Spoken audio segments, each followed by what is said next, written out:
Once upon a time, there was a blessed abbot of a large monastery. He was virtuous, struggling against sin with all his might, and spiritually guiding many young monks. One day, as he prayed, he said, "Thank you, my Lord, for granting me all these virtues and wisdom so I could guide my brethren. Please, Lord, show me who else has such virtues." The Lord answered him, "My beloved son, you have not yet reached the level of holiness of the two ladies living near the edge of the city." The good abbot immediately went to the city to meet the two saints the Lord had told him about.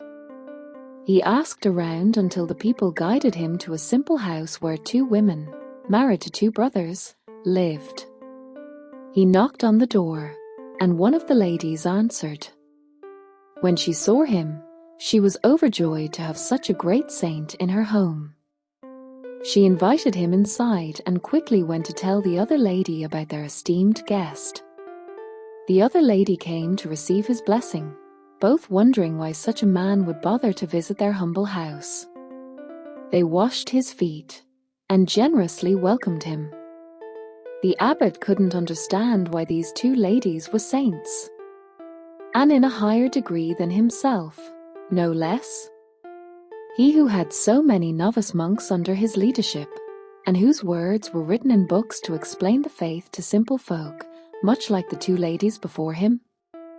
He had chosen a life of dedication to the Lord, even feigning sickness to avoid consummating the marriage to the woman his father forced him to wed, until she passed away young. In stark contrast, these ladies were married with children. How could they be more virtuous than him? They seemed very normal. True, they had a simple house and led simple lives, but even that was luxury compared to his monastic cell. Finally, he decided to ask them directly, "What makes you so special? What is your spiritual lore?" The two ladies looked at each other, then one of them said, "Father, we are two simple women. There is nothing special about us. I implore you, by God's name, to tell me what makes you favored by the Lord," the abbot pleaded with them. The lady said, "We wished to be nuns, but our families forbade it. Instead, they arranged our marriage to two brothers, both shepherds.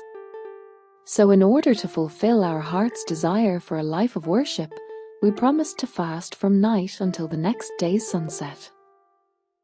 The other lady continued, "We agreed to live in harmony and piety, to always pray the psalms, and never to gossip about our lives or about others. Then each of us was blessed with a son, and we both agreed to treat them the same. So, whenever one of them cries or needs feeding, either of us cares for him, regardless of whether he is our own or not. And we vowed to care for our husbands with kindness and goodwill. And despite being poor, we only take what is sufficient for our daily needs, and we give all that is left to those in need." The abbot understood how the two simple ladies surpassed him before the Lord. They simply had pure hearts.